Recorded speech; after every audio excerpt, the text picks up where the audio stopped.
draugi, baigās ziepes. Darbiņš organizē piedalīšanos Rīgas maratonā. Un es, protams, kā atraktīvs džeks arī gribu piedalīties. To, ka es nenoskriešu maratonu vai pusmaratonu, to es apzinos.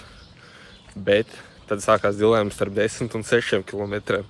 Savā laikā pirms 3 gadiem tur katru rītu skrēja kaut kādus 5 kilometrus. Un galā izdomāju pieteikties uz tiem 6 kilometriem. Viss kolektīvs šokā, Dāvis tikai 6 kilometrus. Es pēdējā laikā tur nav baigi nodarbojies ar skriešanām un muguriņi mēdz sāpēt.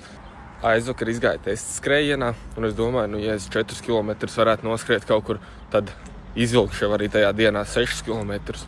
Bet cik mēs noskrējām? Gandrīz 1,6 kilometri. Situācija ir diezgan bēdīga. Kurš tev būtu domājis, ka skriešana nav tas pats, kas pastaigāties vai aiziet uz zālīti vai riteni pamīties? Varbūt vainīgs ir plikpēdēnās kurpes.